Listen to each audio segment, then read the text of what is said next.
Today's faction focus is on the Thousand Suns, and I don't find the way the army rules were handled sparks much joy. Well, let's take a look. Their army rule is Cabal of Sorcerers. Following the trend with any returning rule, Cabal of Sorcerers is now cleaner and more functional than before. At the end of your command phase, each model with this ability, likely all your Psychers, generates a number of Cabal points based on the value indicated on their data sheet. Then until your next command phase, you can spend those points on various rituals from the table below, noting that each ritual can only be done once per phase. Those rituals are, Weaver of Fates, allows a failed saving throw to be re-rolled for a unit within 18 inches of the Psyker. Pretty good.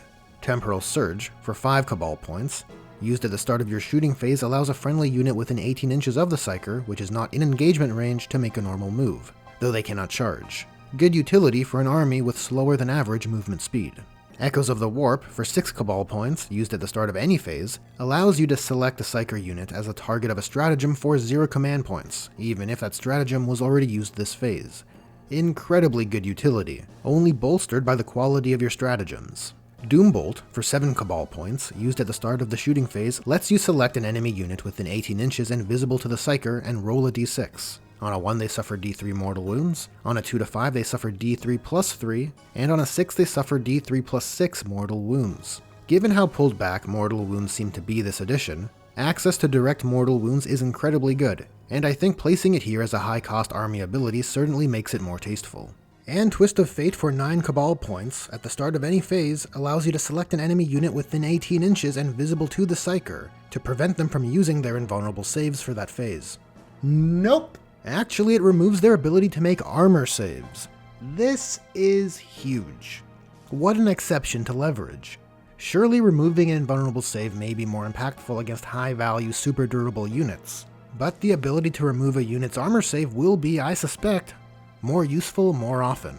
And the Thousand Suns detachment rule, provided by their Cult of Magic detachment, is Kindred Sorcery, providing a turn on a perk in your command phase for your army which lasts until the next command phase style of ability. These options are Malevolent Charge, giving psychic weapons lethal hits, Psychic Maelstrom, giving psychic weapons sustained hits 1, or Wrath of the Immaterium, which gives your psychic weapons devastating wounds. Looking at both of them, this system provides the Thousand Suns with a great amount of flexibility. The Kabbalistic rituals are now cleaner in their function and have been reduced in number to a more tasteful amount. And it allows the Thousand Suns to hang on to some of their potent psychic powers without locking them to specific units, and now gates them behind a quantified cost. And their detachment rule allows you to tune up your psychic attacks as you deem necessary, opening up potential for auto-wounding or exploding hits off of your crits, or mortal wounds on critical wound rolls. And with all the improvements covered, I'll explain why I personally dislike it. For all its improvements, Kabbalistic Ritual is still a rule which asks you to count up all your points and then go to the Cabal Ritual store to see what you can afford. I'm just not a fan of army rules that require more rules referencing and upkeep to activate powers on an instance-style basis. And while their detachment rule nicely abstracts the themes of the Cult of Magic, it belies a problem, as it defines each detachment of the Thousand Suns as one of their sorceress cults.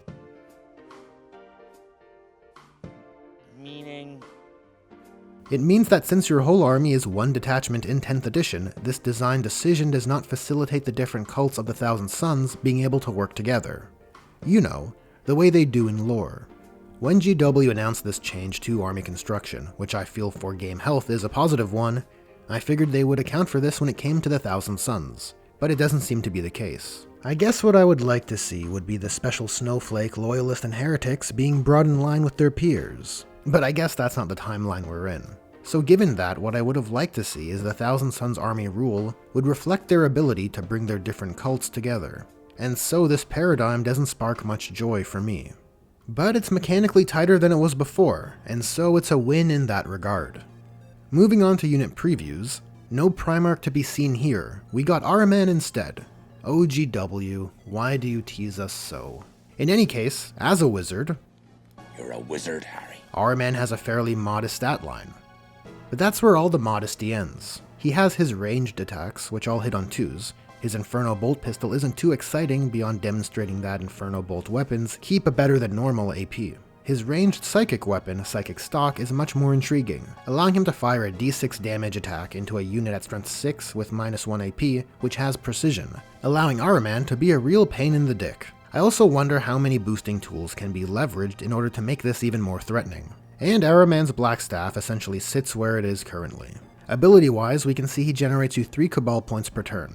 Rubric Lord allows models in a unit he leads to add 1 to their wound rolls when they attack, which sounds crazy, but remember, Inferno bolt weapons are strength 4, so really it helps them go into infantry more efficiently, which is still good. And Arch Sorcerer of Tzeentch allows for a once per battle free Cabal ritual, so go ahead and turn off a unit's armor save for free. Sounds pretty good if you ask me. And of course he has his 4-up invulnerable save for being an Astartes HQ style character. The big question I have about Ari is, what about his boogie board? Thankfully we get a look at the core emblematic troop choice with this preview. With the pace we've had, I figured we'd end up with some Zangors. The Rubric Marines are looking good. Their stat line is what you'd expect. Inferno bolt weapons now sit at -1 AP with the Soul Reaper cannon as well. Though like assault cannons, it now has devastating wounds. Warp Smite, not to be confused with the non-Warp Smite, now seems to serve as the Aspiring Sorcerer's dedicated ranged attack. It fires 2 attacks hitting on 3s, which always score critical wounds against infantry on a 4+, which if the case, then always deals its 1 damage as mortal wounds due to the devastating wounds tag. And on the ability front we can see the Aspiring Sorcerers generate 1 Cabal point. And the unique ability for Rubric Marines is Bringers of Change, allowing them to reroll wound rolls of 1 for ranged attacks. And if the target is on an objective, they can reroll all wound rolls. This is essentially a ranged version of Veterans of the Long War seen on the Chaos Space Marines datasheet, which is a fine ability for Rubric Marines since they are a more range-oriented unit.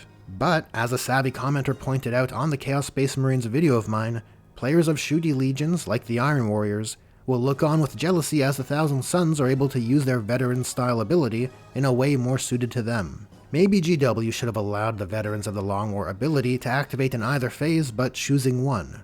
But I digress. Bringers of Change is a good ability, and if led by Araman, they will be adding 1 to wound rolls on top of re-rolling those wound rolls, which feeds into their War Gear ability, Icon of Flame, granting critical wounds an increase in AP. And of course, the Rubric Marines maintain their 5-up invulnerable save. In the weapon spotlight, we don't have a tank turret or knight cannon. Instead, we have the Eldritch Energy Harnessing Mutalith Vortex Beast's Warp Vortex, which seems to have replaced its 4-paragraph offensive ability with a simple split-ranged profile. My goodness, what an idea. Why didn't I think of that? Which seems to have fairly ideal stats for the 3 major target types. Blast for Marines, Beam for your monsters and vehicles, and Torrent for your chaff. The article goes on to note that the Vortex Beast also boosts the range of rituals used by Psychers within 6 inches by double, creating a rather cool utility piece for the army's toolkit compared to conventional tanks. Though, this at least right now seems to make Mutaliths look mandatory, as doubling the effective range of the army rule is incredibly potent. 36-inch Doom Bolts on any target visible will likely be too valuable to pass on, unless other units provide access to a similar ability. And in the Stratagem Spotlight, we got a reactive tool for the Cult of Magic Detachment, used when an enemy unit targets a Thousand Suns unit, making their psychic weapons hazardous, and giving your unit a 4-up Feel No Pain against psychic attacks, which certainly speaks to the stratagem's namesake. Well, that's a wrap on this preview. A little longer than usual, but if you made it through, it's much appreciated. Anyways, I thought this preview was a pretty solid one. I'd give it a 7 out of 10. But really, who among us didn't want to see Magnus? So tell me, what did you think of this faction focus?